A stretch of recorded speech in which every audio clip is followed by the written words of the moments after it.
ಹರೇ ಕೃಷ್ಣ, ಶುಭ ದಿನ ಎಲ್ರಿಗೂ. ಹೇಗಿದ್ದೀರಾ ಎಲ್ಲ? ಇವಾಗ 10:10 ಆಗ್ತಾ ಬಂತು. ಇವತ್ತು ನಮ್ಮ ಮನೇಲಿ ಗಣೇಶನ ಒಬ್ಬರು ಕೆಲಸಕ್ಕಿದ್ದಾರೆ ಅಡಿಕೆ ಸುಲಿಯೋಕ್ಕೆ.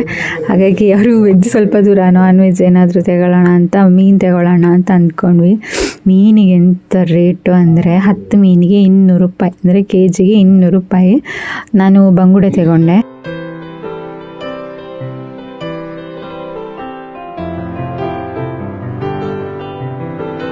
ಮುಗ್ಗಿಂಡಂಬೆ ಅಷ್ಟು ಇರ್ಲಿಲ್ಲ, ಬಂಗುಡೆ ಚೆನ್ನಾಗಿರಲಿಲ್ಲ. ಅವ್ರೊಂದು 2 ಜಾಸ್ತಿ ಹಾಕ್ತಾರೆ ನನಗೆ ಯಾವಾಗಲೂ. ನಮ್ಮ ದಾಸು ನೋಡಿ ಮೀನು ತಂದು ಜಾಸ್ತಿ ಅದಕ್ಕೆ ಜೊತೆಯಲ್ಲೇ ಬರುತ್ತೆ ಕೊಂಡು ನೋಡಿ ಗಣೇಶನಿಗೆ ಮೀನು ಇಷ್ಟ. ಕಡೆ ಬರತ್ತೀವಿ ಇವತ್ತು ಅಲ್ವಾ, ಇವನು ಎದ್ದು ಇನ್ನೂ ಹಲ್ಲುಜ್ಜಿರ್ಲಿಲ್ಲ, ಅದಕ್ಕೆ ಬೈತಾ ಇದ್ದೆ ಹಲ್ಲುಜ್ಜಕ್ಕಾಗಲ್ವ ಅಂತ. ಅದಕ್ಕೆ ಕರ್ಕೊಂಡು ಹೋಗು ಅಂತ ಹೇಳಕ್ಕೆ ಸ್ಟಾರ್ಟ್ ಮಾಡ್ದ. ಅವನಿಗೆ ಇನ್ನು ಫಸ್ಟ್ ಸ್ಟ್ಯಾಂಡರ್ಡ್ ಅಲ್ಲ, ಸಣ್ಣ ಮಗುನೇ ಅಂತಲೇ ಹೇಳ್ಬೋದು, ಹಾಗೆಯೇ ಮಾಡ್ತಿರ್ತಾನೆ. ನನಗೆ ಅವನಿಗೆ ಸ್ವಲ್ಪ ಅಟ್ಯಾಚ್ಮೆಂಟ್ ಜಾಸ್ತಿ. ಅಮ್ಮ ಅಂದರೆ ಅವನಿಗೆ ಸ್ವಲ್ಪ ಜಾಸ್ತಿ ಇಷ್ಟ, ಅಂದರೆ ನನ್ನ ಜೊತೆನೇ ಅವನು ಜಾಸ್ತಿ ಇರೋದು.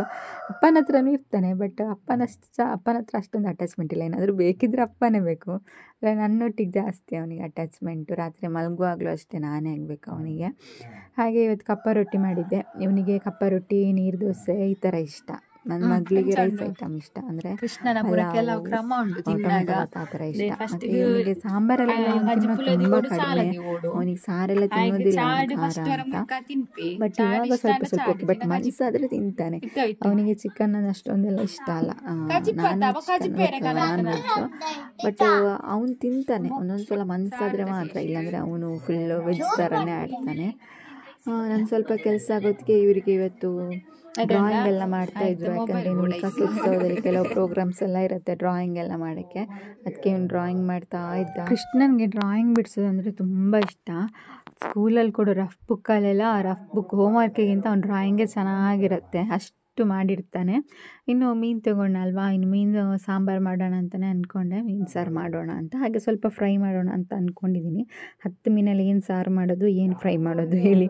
ಆದರೆ ಒಂದು 3 ಫ್ರೈಗಂತ ಇಟ್ಟೆ, ಯಾಕಂದರೆ ಹನಿಗೆ ಸ್ವಲ್ಪ ಜ್ವರನೂ ಅಲ್ವಾ, ಹಾಗಾಗಿ ಅವಳಿಗೆ ಸರಿ ಮೀನು ಸಾರು ಅಷ್ಟೊಂದು ಇಷ್ಟ ಆಗಲ್ಲ, ಫ್ರೈ ಅವಳಿಗೆ ಇಷ್ಟ. ಹಾಗಾಗಿ ಒಂದು ಸ್ವಲ್ಪ ಫ್ರೈ ಮಾಡೋಣ ಅಂತ ನಾನು ನಾರ್ಮಲಾಗೆ ಮೀನು ಸಾರು ಮಾಡ್ತಾಯಿದ್ದೀನಿ. ಇವತ್ತು ಸ್ಪೆಷಲ್ ಏನು ಮಾಡೋಕ್ಕೆ ಹೋಗ್ತಿಲ್ಲ. ಸ್ವಲ್ಪ ಪುಳಿ ಮುಂಚಿಲೆ ಸ್ವಲ್ಪ ಕಾಯಿ ಹಾಕಿ ಮಾಡೋದು. ಮೀನು ಸಾರೆಲ್ಲ ನಾವು ಜಾಸ್ತಿ ಕಾಯಿ ಹಾಕಿದರೆ ಅಷ್ಟೊಂದು ಚೆನ್ನಾಗಾಗಲ್ಲ, ಪುಳಿ ಮುಂಚಿಲಿ ಮಾಡಿದ್ರೇ ರುಚಿ ಜಾಸ್ತಿ ಆಗೋದು. ನಿಮಗೆ ಗೊತ್ತಲ್ಲ, ಮಂಗಳೂರು ಸೈಡಲ್ಲಿ ಮಂಗಳೂರು ಪುಳಿಮುಂಚಿ ಅಂತಲೇ ಫೇಮಸ್. ಬೂತಾಯಿ ಪುಳಿಮುಂಚಿ, ಬಂಗುಡೆ ಪುಳಿಮುಂಚಿಲೆ ಸಖತ್ತಾಗಿರತ್ತೆ. ಮೆಣಸು ಸ್ವಲ್ಪ ಹುರಿದು, ಆಮೇಲೆ ಮಸಾಲೆಗೆ ಕೊತ್ತಂಬರಿ, ಜೀರಿಗೆ, ಸ್ವಲ್ಪ ಮೆಂತ್ಯ ಹಾಕಿ ಹುರ್ಕೊಳ್ತೀನಿ, ಎಣ್ಣೆ ಹಾಕಿ ಹುರ್ಕೊಳ್ಳೋದು. ಆಮೇಲೆ ಒಂದು ಈರುಳ್ಳಿ, ಒಂದು 4-5 ಬೆಳ್ಳುಳ್ಳಿ ಹೆಸರು ಹಾಕ್ಕೊಂಡು ಫ್ರೈ ಮಾಡ್ಕೊಳ್ಳೋದು. ಆಮೇಲೆ ಸ್ವಲ್ಪ ಕಾಯಿನೂ ಅದಕ್ಕೆ ಹಾಕ್ಕೊಂಡು ಫ್ರೈ ಸಪ್ರೇಟಾಗೇನು ಫ್ರೈ ಮಾಡ್ಕೊಳ್ತಾ ಇಲ್ಲ ನಾನು. ಆದಷ್ಟು ಫ್ರೈ ಮಾಡ್ಕೊಂಡು ಹಾಕ್ಕೊಂಡ್ರೇ ಮೀನು ಸಾರೆಲ್ಲ ಚೆನ್ನಾಗಿರುತ್ತೆ, ತುಂಬ ಟೇಸ್ಟಿ ಆಗುತ್ತೆ. ಅದರಲ್ಲೂ ಮಣ್ಣಿನ ಮಡಿಕೆಯಲ್ಲಿ ಮಾಡೋದ್ರಿಂದ ಇನ್ನೂ ತುಂಬಾ ಟೇಸ್ಟಿಯಾಗಿರುತ್ತೆ. ಹಾಗೆ ನಾನಿಲ್ಲಿ ನೋಡ್ಬೋದು ನೀವು, ಕಾಯಿ ಜೊತೆಗೆ ಸ್ವಲ್ಪ ಹುಳಿನೂ ಹಾಕ್ಕೊಳ್ತೀನಿ, ಹಾಗೆ 1 ಇಂಚು ಶುಂಠಿನೂ ಹಾಕ್ಕೊಳ್ತೀನಿ. ಇದನ್ನೆಲ್ಲ ಇಷ್ಟು ಹಾಕ್ಕೊಂಡು ಗ್ರೈಂಡ್ ಮಾಡಿಕೊಂಡ್ರೆ ಆಯಿತು. ಸ್ವಲ್ಪ ಅರಿಶಿಣ ಪುಡಿ ಚೆನ್ನಾಗಿ ಮಿಕ್ಸಿಲಿ ಗ್ರೈಂಡ್ ಮಾಡ್ಕೊಳ್ಳೋಣ. ಹಾಗೆ ಇವತ್ತು ಅಷ್ಟೇ ನಾನು ಮಣ್ಣಿನ ಮಡಿಕೆಯಲ್ಲೇ ಮಾಡ್ತಾ ಇದ್ದೀನಿ. ಮಣ್ಣಿನ ಮಡಿಕೆಯಲ್ಲಿ ಮೀನು ಸಾರು, ಕೋಳಿ ಸಾರು, ತರಕಾರಿ ಸಾರೇ ಆಗಲಿ ನೀವು ಮಾಡಿ ನೋಡಿ, ತುಂಬಾ ರುಚಿ ಇರುತ್ತೆ, ಹಾಗೂ ಹೆಲ್ತ್ಗೂ ಒಳ್ಳೆಯದೇ. ನಾನೀಗ ಹೊಸದೊಂದು 2 ಮಡಿಕೆ ತಗೊಂಡಿದ್ದೀನಿ, ಒಂದು ದೊಡ್ಡದು, ಒಂದು ಸಣ್ಣದು, ಒಂದು 3-4 ಇದೆ ನಮ್ಮ ಮನೇಲಿ ಮಣ್ಣಿನ ಮಡಿಕೆ. ಹಾಗೆ ಎಣ್ಣೆ ಹಾಕಿ ಸ್ವಲ್ಪ ಸಾಸಿವೆ ಹಾಕಿ, ಸಾಸಿವೆ ಸಿಡ್ಮೇಲೆ ಈರುಳ್ಳಿ, ಟೊಮ್ಯಾಟೊ, ಕಾಯಿ ಮೆಣಸು ಹಾಕಿ ಚೆನ್ನಾಗಿ ಫ್ರೈ ಮಾಡ್ಕೊಳ್ಬೇಕು. ಚೆನ್ನಾಗಿ ಫ್ರೈ ಆದಮೇಲೆ ಮಸಾಲೆನ ಹಾಕಿ ಕುದಿಸಿದ್ರೆ ಅಲ್ಲಿಗೆ ಮೀನು ಸಾರು ರೆಡಿ ಆಗುತ್ತೆ. ಸ್ವಲ್ಪ ಉಪ್ಪೆಲ್ಲ ಹಾಕಿ ಚೆನ್ನಾಗಿ ಕುದಿಸಿ ಮೀನು ಹಾಕಿದರೆ ಆಯಿತು, ಮೀನು ಸಾರು ರೆಡಿ ಆಗುತ್ತೆ. ನನಗಿಲ್ಲಿ ನಾನು ಸ್ವಲ್ಪ ಇದರಿಂದನೇ ಗ್ರೇವಿ ತೆಗೆದಿಟ್ಕೊಳ್ತೀನಿ, ಎರಡೆರಡು ಯಾರು ಮಾಡೋದು ಅಂತ. ಒಂದೊಂದು ಸಲ ಮಾಡ್ತೀನಿ ನನಗೋಸ್ಕರ, ಬಟ್ ಇದೂ ಚೆನ್ನಾಗಾಗುತ್ತೆ. ಸ್ವಲ್ಪ ಪುಳಿ ಮುಂಚಿ ಟೈಪ್ ಅಲ್ಲ, ಮೀನು ಹಾಕ್ತಾ ಇದ್ದರೂ ನನಗೆ ಖುಷಿ ಆಗುತ್ತೆ ತಿನ್ನೋಕ್ಕೆ. ಹಾಗಾಗಿ ಇದರಲ್ಲೇ ಸ್ವಲ್ಪ ಗ್ರೇವಿನ ತೆಗೆದಿಡ್ತೀನಿ. ಮೀನು ಸಾರೆಲ್ಲ ಸ್ವಲ್ಪ ಗಟ್ಟಿಯಾಗಿದ್ದರೆ ಚೆನ್ನಾಗಿರುತ್ತೆ, ತುಂಬ ನೀರಾದರೆ ಚೆನ್ನಾಗಾಗಲ್ಲ. ಇವಾಗ ನಾನು ಅಷ್ಟೇ ಮಸಾಲೆಗೆ ಎಷ್ಟು ಬೇಕಷ್ಟು ನೀರು ಹಾಕ್ಕೊಳ್ತಾ ಇದ್ದೀನಿ. ಮಸಾಲೆ ನೋಡ್ಬೋದು ನೀವು, ಕಲರ್ ಎಷ್ಟು ಚೆನ್ನಾಗಿ ಬಂದಿದೆ ಅಂದರೆ. ಈ ಸಲ ಮೆಣಸು ತುಂಬಾ ಚೆನ್ನಾಗಿತ್ತು, ಹಾಗಾಗಿ ಕಲರ್ ತುಂಬ ಚೆನ್ನಾಗಿ ಬಂದಿದೆ. ಅಷ್ಟೊಂದು ಖಾರ ಇಲ್ಲ, ಬಟ್ ಕಲರ್ ತುಂಬಾ ಚೆನ್ನಾಗಿದೆ. ಈಗ ಸ್ವಲ್ಪ ಉಪ್ಪು ಹಾಕಿ ಸ್ವಲ್ಪ ಹೊತ್ತು ಕುದಿಯೋಕೆ ಬಿಡ್ತೀನಿ. ಅದು ಕುದ್ದಾದ್ಮೇಲೆ ಮೀನು ಹಾಕ್ಕೊಂಡ್ರೆ ಸರಿ ಆಗುತ್ತೆ.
ಬಿಸಿ ಬಿಸಿ ಬಂಗುಡೆ ಮೀನು ಸಾರು ರೆಡಿ ಆಯಿತು.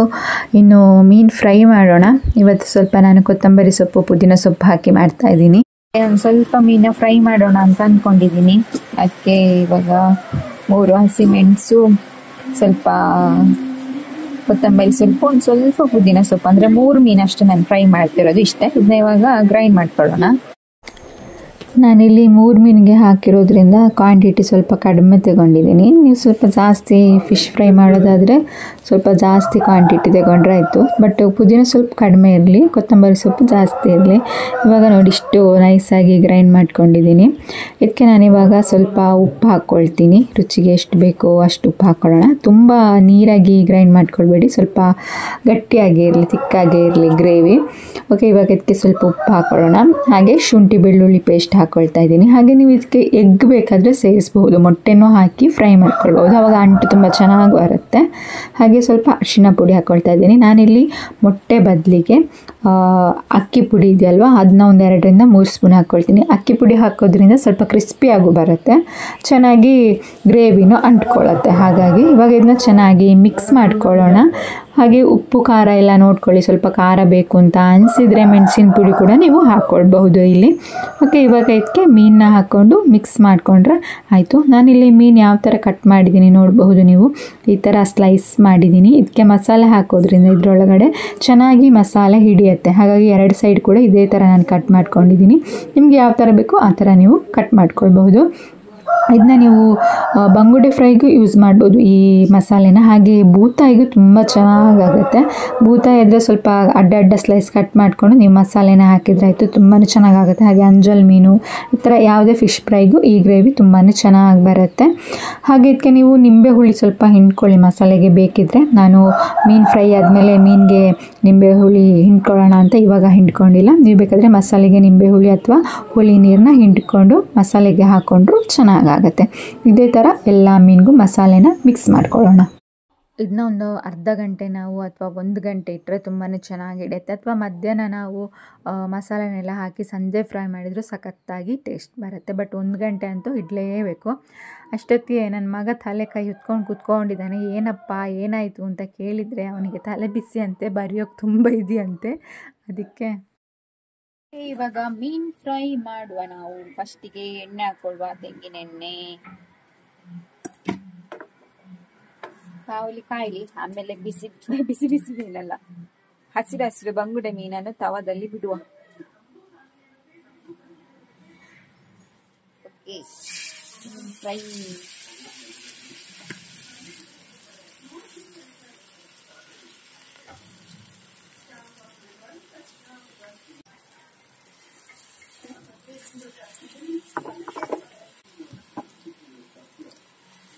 ಸ್ವಲ್ಪ ಮಸಾಲೆನ ಹಾಕ್ಕೊಳ್ಬೇಕು. ಅಲ್ಪ ದೀಲ ಪ್ಲೇಟ್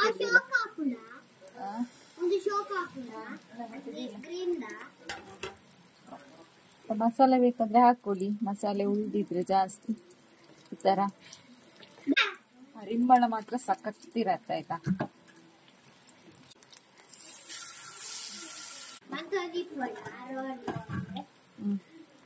ಅಷ್ಟು ತೋರಿಸಿ ನಾನು. ಇದನ್ನ ಇವಾಗ ಚೆನ್ನಾಗಿ 2 ಸೈಡ್ ಫ್ರೈ ಮಾಡ್ಕೊಳ್ಳೋಣ.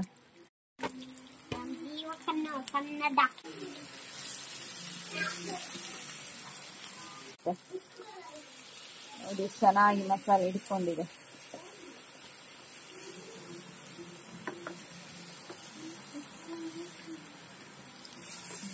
ಈ ತರ ಅಷ್ಟೇ.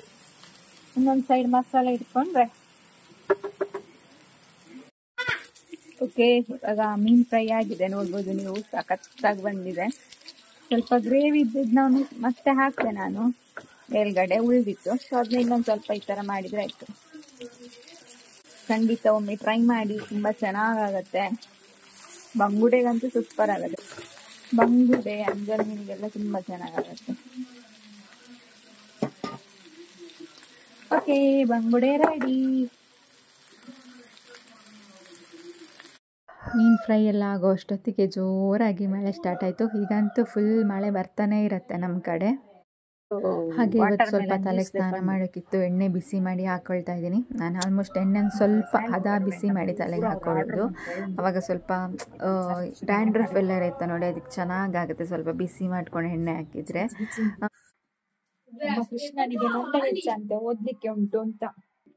ಎಂತ ಮಂಡೆ ವೆಚ್ಚ ಕೃಷ್ಣ? ಕೃಷ್ಣ ಓ ಕೃಷ್ಣ, ಎಂತ ಮಂಡೆ ವೆಚ್ಚ ಓದ್ಲಿಕ್ಕೆ ಉಂಟು ಅಂತವ. ಕರೆಂಟ್ ಲವ್ ಓಡು. ನಮ್ಮ ಕ್ಯಾಮರದ್ದು ಸಾರಿ ಫೋನ್ ಇದು ಲೈಟ್ ನೋಡಿ ಎಷ್ಟು ಸ್ಟ್ರಾಂಗ್ ಉಂಟು. ಆಮೇಲೆ ಸ್ವಲ್ಪ ಹೋಮ್ವರ್ಕ್ ಎಲ್ಲ ಬಾಕಿ ಇತ್ತು, ಅದನ್ನ ಮಾಡಿಸೋಣ ಅಂತ ಕೂತ್ಕೊಂಡೆ. ಕ್ಲಾಸ್ ಟೆಸ್ಟ್ ಎಲ್ಲ ಕೊಡ್ತಾ ಇದ್ದಾರೆ. ಅವನಿಗೂ ಹನಿಗೂ ತಮಾಷೆ ಹನಿ ಯಾವಾಗಲೂ ತಮಾಷೆ ಮಾಡ್ತಾ ಇರೋದು ಕೃಷ್ಣನಿಗೆ. ಅವ್ನು ಕೆಲವೊಂದು ಸ್ಪೆಲ್ಲಿಂಗ್ ಎಲ್ಲ ರಾಂಗ್ ಬರೀತಾನೆ. ಎಸ್ಸಿಗೆ ಎಫ್ ಅಂತ ಹೇಳ್ತಾನೆ, ಎಫ್ಗೆ ಎಸ್ ಅಂತ ಹೇಳ್ತಾನೆ. ಅದಕ್ಕೆ ನಾನು ಹೇಳ್ತಾ ಇದ್ದೆ ಮಗು ಅಲ್ವಾ ಅಂತ. ಹಾಗೆ ಅವರಿಗೆ ಇನ್ನು ವಿಕಾಸೋತ್ಸವ ಸ್ಟಾರ್ಟ್ ಆಗುತ್ತೆ. ಅಂದರೆ ವಿಕಾಸೋತ್ಸವ ಅಂದರೆ ಕೆಲವೊಂದು ಪ್ರೋಗ್ರಾಮ್ ಎಲ್ಲ ಇರುತ್ತೆ. ಅಂದರೆ ಮಕ್ಕಳಿಗೆ ಕಾಂಪಿಟೇಷನ್ ಎಲ್ಲ ಇರುತ್ತೆ. ಸಣ್ಣ ಮಕ್ಕಳಿಂದ ಇದ್ದು ದೊಡ್ಡವ್ರ ತನಕನೂ ಇರುತ್ತೆ. ಭಾಷಣ ಇರುತ್ತೆ, ಡ್ರಾಯಿಂಗ್ ಇರುತ್ತೆ, ಆಮೇಲೆ ಇದು ಜಾನಪದ ಗೀತೆ, ಭಾವಗೀತೆ, ಭಾಷಣ, ಈ ಥರ ಎಲ್ಲ ತುಂಬ ಇರುತ್ತೆ. ಅದಕ್ಕೆ ನಾನು ಹೇಳ್ತಾ ಇದ್ದೆ ನಿಮಗೆ ಫಂಕ್ಷನ್ ಆದರೆ ನನಗೆ ಕಷ್ಟ ಅಂತ. ಅದರಲ್ಲೂ ಈ ಸಲ ತುಳು ಇದಕ್ಕೆ ಸೇರಿದ್ದಾಳೆ ಅವಳು ಭಾಷಣಕ್ಕೆ. ಇದು ಆಧುನಿಕ ಯುಗದಲ್ಲಿ ಭಾರತದ ಸಂಸ್ಕೃತಿ ಅಂತ. ಅದು ತುಳುನಲ್ಲೇ ಬರಬೇಕು ಅದು. ಬಟ್ ಕೆಲವೊಂದು ವರ್ಡ್ ನಮಗೆ ತುಳುವಲ್ಲಿ ಸಿಗಲ್ವಲ್ಲ, ಅದಕ್ಕೆ ಹೇಳ್ತಾ ಇದ್ದೆ ನನಗೆ ಟೆನ್ಷನ್ ಆಗ್ತಾ ಉಂಟು ಮಾರೈತಿ ಅಂತ. ಅಂದರೆ ಗೊತ್ತಿರುತ್ತಲ್ಲ ನಿಮಗೆ, ಮಕ್ಕಳಿಗೆ ಏನಾದರೂ ಪ್ರೋಗ್ರಾಮ್ ಎಲ್ಲ ಇದ್ದರೆ ಮನೇಲಿ ಏನಾದರೂ ಸ್ವಲ್ಪ ಮಾಡ್ಕೊಳ್ಬೇಕಾಗತ್ತೆ. ಬಟ್ ನನಗೆ ಹನಿ ವಿಷಯದಲ್ಲಿ ಅಷ್ಟೊಂದು ಪ್ರಾಬ್ಲಮ್ ಇಲ್ಲ, ಅವಳೇ ಮಾಡ್ಕೊಳ್ತಾಳೆ. ಕೆಲವೊಂದು ಸಲ ಮಾತ್ರ ನಾನು ಅವಳಿಗೆ ಹೇಳ್ಕೊಡ್ತೀನಿ ಅಷ್ಟೇ. ಆದರೆ ನನ್ನ ಸಣ್ಣ ಮಕ್ಕಳಿಗಂತೂ ಫುಲ್ ನಾನೇ ಹೇಳ್ಕೊಡ್ಬೇಕು. ಗೊತ್ತಲ್ವ ಸಣ್ಣ ಮಕ್ಕಳು ಹೇಗೆ ಅಂತ ನಿಮಗೆ. ಸ್ವಲ್ಪ ದೊಡ್ಡವರಾಗೋವರೆಗೂ ಕಷ್ಟ. ಹೆಣ್ಮಕ್ಳನ್ನಾದರೂ ಸಂಭಾಳಿಸ್ಬೋದು, ಈ ಗಂಡು ಮಕ್ಕಳನ್ನ ಸಂಭಾಳಿಸೋದು ಸ್ವಲ್ಪ ಕಷ್ಟನೇ, ಏನಂತೀರಾ? ಹಾಗೆ ಬರ್ಪೈತೆ ಅದನ್ನ ಇತ್ತು ಬರ್ಪ ಮನ್ನಾಗ ಪಾಡ್ದಿಪ್ಪೋಡು. ಇನ್ನು ಸ್ವಲ್ಪ ಚಪಾತಿ ಮಾಡೋಣ ಅಂತ ಬಂದೆ. ನಮ್ಮ ಮನೆಯವರಿಗೆ ನೈಟ್ ಚಪಾತಿನೇ ಆಗಬೇಕು. ಹಾಗಾಗಿ ಅಷ್ಟೊತ್ತಿಗೆ ನನ್ನ ಮಗ ಇಲ್ಲಿ ಶುರು ಮಾಡ್ದೆ ನಾನು ಚಪಾತಿ ಮಾಡ್ತೀನಿ ಅಂತ. ಅವನು ಇಂಥ ಕೆಲಸದಲ್ಲೆಲ್ಲ ಹುಷಾರು. ಅದಕ್ಕೆ ಅವನಿಗೂ ಉಂಡೆ ಮಾಡುವಾಗ ಅವನಿಗೂ ಒಂದು ಸಪ್ರೇಟಾಗಿ ಉಂಡೆ ಮಾಡಿಡ್ತೀನಿ. ಇಲ್ಲಾಂದರೆ ಅಳ್ತಾನೆ ನನಗೆ ಉಂಡೆ ಮಾಡಿಕೊಟ್ಟಿಲ್ಲ ನೀನು ಅಂತ. ಯಾಕಂದರೆ ಅವನು ಚಪಾತಿಲಿ ಆಡ್ತಾನೆ. ಹಾಗಾಗಿ ಸ್ವಲ್ಪ ಅವನಿಗೆ ಇಂಟ್ರೆಸ್ಟ್ ಜಾಸ್ತಿ ಅಡುಗೆಲೆಲ್ಲ. ಬರ್ತಾ ಇರ್ತಾನೆ ನಾನು ಅಡುಗೆ ಮಾಡುವಾಗೆಲ್ಲ. ಒಂದೊಂದು ಸಲ ಖುಷಿನೂ ಆಗುತ್ತೆ, ಒಂದೊಂದು ಸಲ ತುಂಬ ಸಿಟ್ಟು ಬರುತ್ತೆ. ಏನಾದರೂ ಅರ್ಜೆಂಟಲ್ಲಿದ್ದಾಗ ಬಂದು ತೊಂದರೆ ಕೊಟ್ಟು ಕೋಪ ಬರುತ್ತಲ್ಲ. ಫ್ರೀ ಇದ್ದಾಗಾದರೂ ಪರವಾಗಿಲ್ಲ, ಏನಾದರೂ ಮಾಡ್ಕೊಳ್ಳಪ್ಪ ಅಂತ ಬಿಡಬಹುದು. ನಾನೇ ಅರ್ಜೆಂಟಲ್ಲಿರ್ತೀನಿ. ಒಂದೊಂದು ಸಲ ಹೇಗೆ ಅನಿಸುತ್ತೆ ಅಂದರೆ ಯಾವುದು ಬೇಡ ಸುಮ್ಮನೆ ಕೂತ್ಕೊಳ್ಳೋಣ ಅಂತ. ಒಂದು ಕಡೆಯಿಂದ ಮನೇನೂ ಮೇಂಟೈನ್ ಮಾಡಬೇಕು, ಒಂದು ಕಡೆಯಿಂದ ಓದಿಸ್ಲೇಬೇಕು, ಒಂದು ಕಡೆ ವೀಡಿಯೋ ಮಾಡಬೇಕು, ಎಡಿಟಿಂಗ್ ಮಾಡಬೇಕು. ಆದರೂ ಲೈಫಲ್ಲಿ ಏನಾದರೂ ಬ್ಯುಸಿಯಾಗಿದ್ರೇ ಒಳ್ಳೆಯದು. ಯಾಕಂದರೆ ಯಾವ ಟೆನ್ಷನೂ ಇರೋಲ್ಲ ನಮಗೆ. ನೋಡಬೇಕಾದ್ರೆ ನೀವೇನಾದರೂ ಕೆಲಸ ಇಲ್ಲದೆ ಖಾಲಿ ಕೂತ್ಕೊಳ್ಳಿ, ತಲೆಯಲ್ಲಿ 101 ಯೋಚನೆ ಬರುತ್ತೆ. ಅದೇ ಫುಲ್ ಬ್ಯುಸಿಯಾಗಿದ್ದರೆ ನಿಮ್ಗೆ ಏನೂ ನೆನಪೇ ಆಗಲ್ಲ. ನಮ್ಮ ಕೆಲಸ ಏನಿದೆ ಅದನ್ನ ಮಾತ್ರ ಮಾಡ್ತಾಯಿರ್ತೀವಿ ನಾವು. ಸ್ವಲ್ಪ ಕಷ್ಟ ಅನಿಸುತ್ತೆ, ಬಟ್ ಕಷ್ಟ ಆದರೂ ಖುಷಿಯಾಗಿರ್ತೀವಿ, ಬ್ಯುಸಿಯಾಗಿರ್ತೀವಿ. ಏನು ಬೇಡ್ದಿದ್ದೆಲ್ಲ ತಲೆಗೆ ಬರಲ್ಲ. ಸೊ ಹಾಗಾಗಿ ನಾನು ಆದಷ್ಟು ಬ್ಯುಸಿಯಾಗಿರ್ತೀನಿ, ಸುಮ್ಮನೆ ಇರಲ್ಲ. ಯೂಟ್ಯೂಬ್ ಸ್ಟಾರ್ಟ್ ಆಗೋಕ್ಕಿಂತ ಮುಂಚೆ ನಾನು ಫುಲ್ ಚೇಂಜ್ ಇದ್ದೆ. ಯೂಟ್ಯೂಬ್ ಸ್ಟಾರ್ಟ್ ಮಾಡಿದ ಮೇಲೆ ನಾನು ಫುಲ್ ಚೇಂಜ್ ಆಗಿದ್ದೀನಿ. ನನಗೆ ಈ ಚೇಂಜಸ್ ತುಂಬಾ ಖುಷಿ ಕೊಡ್ತಾ ಇದೆ. ನನ್ನಲ್ಲೇ ನಾನು ಏನೋ ಹೊಸತನನ ಕಂಡ್ಕೊಳ್ತಾ ಇದ್ದೀನಿ ಅಂತ ಅನಿಸುತ್ತೆ.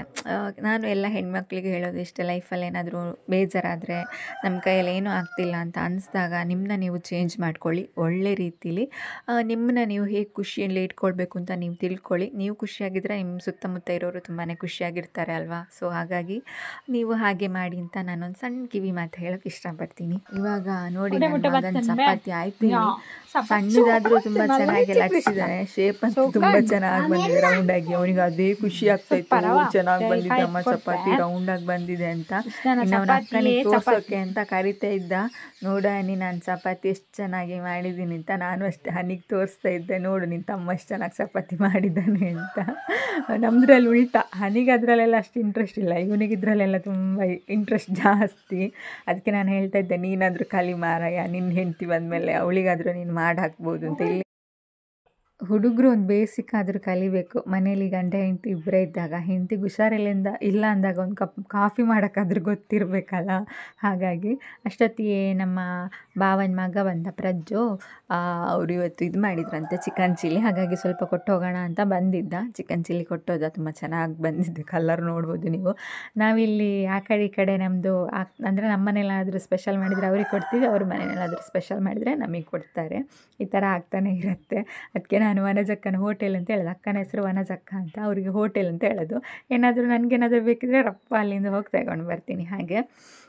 ಹಾಗೆ ಕೃಷ್ಣಂದು ಚಪಾತಿ ಎಲ್ಲ ಆಯಿತು. ಇನ್ನೂ ಊಟ ಮಾಡಬೇಕು. ನನಗೆ ಬೆಳಿಗ್ಗೆದು ಸ್ವಲ್ಪ ರೊಟ್ಟಿ ಇತ್ತು, ಅದನ್ನೇ ತಿನ್ನೋಣ ಅಂತ ಇದ್ದೀನಿ, ಕಪ್ಪ ರೊಟ್ಟಿ. ನನಗೆ ಸ್ವಲ್ಪ ಅದು ಫಿಶ್ ಗ್ರೇವಿ ತೆಗೆದಿಟ್ಟಿದ್ನಲ್ಲ, ಅದೇ ಇತ್ತು. ಹಾಗಾಗಿ ಇನ್ನೂ ಊಟ ಮಾಡಿ ಮತ್ತು ಅಲ್ಲಿಗೆ ವ್ಲಾಗ್ನ ಎಂಡ್ ಮಾಡ್ತೀನಿ ನಾನು. ಆಲ್ಮೋಸ್ಟ್ ಕೆಲಸ ಆಗಿದೆ. ಇನ್ನೂ ಒಂದು ಸಲ ಪಾತ್ರೆ ತೊಳೆದಿದ್ದೀನಿ, ಇನ್ನೊಂದು ಸಲ ಪಾತ್ರೆ ತೊಳಿಬೇಕಷ್ಟೇ. ಅಷ್ಟೊತ್ತಿಗೆ ಕೃಷ್ಣ ಚಿಲ್ಲಿ ತೋರಿಸು ಅಂತ ಹೇಳ್ದ. ಅವನಿಗೆ ಚಿಲ್ಲಿ ತೋರಿಸಿ ಒಂದು ಪೀಸ್ ತಿಂದು ನೋಡು ಹೇಗಿದೆ ಅಂತ ಹೇಳಿದೆ. ಹಾಗೆ ಒಂದು ಸಣ್ಣ ಪೀಸು ಹೊರಗಡೆ ಎಸ್ದೆ. ನಾವು ಹೊರಗಡೆಯಿಂದ ಏನಾದರೂ ತಿನ್ನೋದೆಲ್ಲ ತಂದರೆ ಹೊರಗಡೆ ಎಸಿದೆ ತಿನ್ನಬಾರ್ದು ಅಂತ ಹೇಳ್ತಾರೆ ಇಲ್ಲಿ. ಸಣ್ಣ ಪೀಸ್ ಆದರೆ ಹೊರಗಡೆ ಎಸ್ದು ತಿನ್ನಬೇಕು ಅಂತ. ಯಾಕಂದರೆ ದಾರಿಲಿ ಬರುವಾಗ ಬೇಡದೇ ಇರೋ ನೆಗೆಟಿವಿಟಿ ಎಲ್ಲ ಆಸೆ ಹಾಕತ್ತೆ ಅಂತೆಲ್ಲ ಹೇಳ್ತಾರೆ, ದೊಡ್ಡವ್ರು ಹೇಳ್ತಾರಲ್ಲ. ಸೊ ಹಾಗಾಗಿ ಸಣ್ಣ ಪೀಸ್ ಒಂದು ಹೊರಗಡೆ ಎಸ್ದು ಮತ್ತು ಕೃಷ್ಣನಿಗೆ ಒಂದು ಪೀಸು ತಿನ್ನೋಡು ಅಂತ ಹೇಳಿದೆ. ಒತ್ತಾಯ ಮಾಡಿದ ಮೇಲೆ ಒಂದು ಪೀಸ್ ತಿಂದ. ತುಂಬ ಚೆನ್ನಾಗಿದೆ ಅಂತ ಹೇಳ್ದ. ಅವನಿಗೆ ಇಷ್ಟ ಆಗೋದು ತುಂಬ ಕಡಿಮೆ, ಅಂದರೆ ಚೆನ್ನಾಗಿರತ್ತೆ, ಅವ್ನು ತಿನ್ನಲ್ಲ ಅಷ್ಟೇ ಖಾರ ಅಂತ ಹೇಳ್ಕೊಂಡು. ಮನೇಲೂ ಅಷ್ಟೇ ಚಿಕನ್ ತಂದರೆ ಅವನಿಗಂತ ನಾನು ಸಪ್ರೇಟಾಗಿ ಗ್ರೇವಿ ಹಾಕೋಕ್ಕಿಂತ ಮುಂಚೆ ಒಗ್ಗರಣೆ ಹಾಕ್ತೀವಲ್ಲ, ಆ ಚಿಕನ್ ತೆಗೆದಿಡ್ತೀನಿ. ಅದರಲ್ಲೂ ಒಂದು ಚಿಕನ್ ತಿನ್ನಲ್ಲ, ಅದರ ಸಾರು ಮಾತ್ರ ತಿನ್ನೋದು, ಅದು ಮಾತ್ರ ಅವನಿಗಿಷ್ಟ. ಬಟ್ ಒಂದೊಂದು ಸಲ ಅಪರೂಪಕ್ಕೆ ಮಾತ್ರ ತಿಂತಾನೆ, ಎಷ್ಟು ಬೇಕಷ್ಟು ತಿಂತಾನೆ. ಹಾಗೆ ನನಗೊಂದು ಹಾರ್ಟ್ ಕೊಟ್ಟ ಅವನು. ನೋಡಿ ಇಲ್ಲಿ 3 ಹಾರ್ಟು ನನಗೆ ಕೃಷ್ಣನೇ ಕೊಟ್ಟಿರೋದು. ಅವನಿಗೆ ತುಂಬ ನನ್ನ ಮೇಲೆ ಪ್ರೀತಿ ಬಂದಾಗ ಒಂದೊಂದೇ ಹಾರ್ಟ್ ಮಾಡಿ ತಂದು ಕೊಡ್ತಾನೆ. ಮತ್ತು ನಿನಗೆ ಅಂತ ಹಾರ್ಟು ಅದಕ್ಕೆಲ್ಲ ಅನಿಸಿದ್ದೆ ನಾನು. ಅವ್ನು ಸ್ಕೂಲ್ಗೆ ಹೋದ್ಮೇಲೆ ಒಂದೊಂದು ಸಲ ಅದನ್ನ ನೋಡಿ ನೆನ್ಪು ಮಾಡ್ಕೊಳ್ತೀನಿ. ಅದು ಹಾಗೆ ಅಲ್ವಾ, ಸಣ್ಣ ಮಕ್ಕಳು ಮನೇಲಿದ್ದರೆ ಮುದ್ದು ನಮಗೆ. ಹನಿ ಸಣ್ಣವಳಿದ್ದಾಗಲೂ ಅಷ್ಟೇ. ನಾನು ನಿಜ ಹೇಳಬೇಕಂದ್ರೆ ಹನಿ ಸಣ್ಣವಳಿದ್ದಾಗ ನಾನು 19 ವರ್ಷ 20 ವರ್ಷ ನಾನು ಮಕ್ಕಳ ಥರನೇ ಇದ್ದೆ. ಸೊ ಹಾಗಾಗಿ ನನಗೆ ಅಷ್ಟು ಫೀಲ್ ಆಗಿರಲಿಲ್ಲ, ತಾಯಿ ಫೀಲು. ಅದೇ ಕೃಷ್ಣನ ಡೆಲಿವರಿ ಆದಮೇಲೆ ನನಗೆ ಆ ಅಮ್ಮನ ಫೀಲ್ ತುಂಬಾ ಆಗ್ತಾಯಿದೆ ಈಗಲೂ ಅಷ್ಟೇ.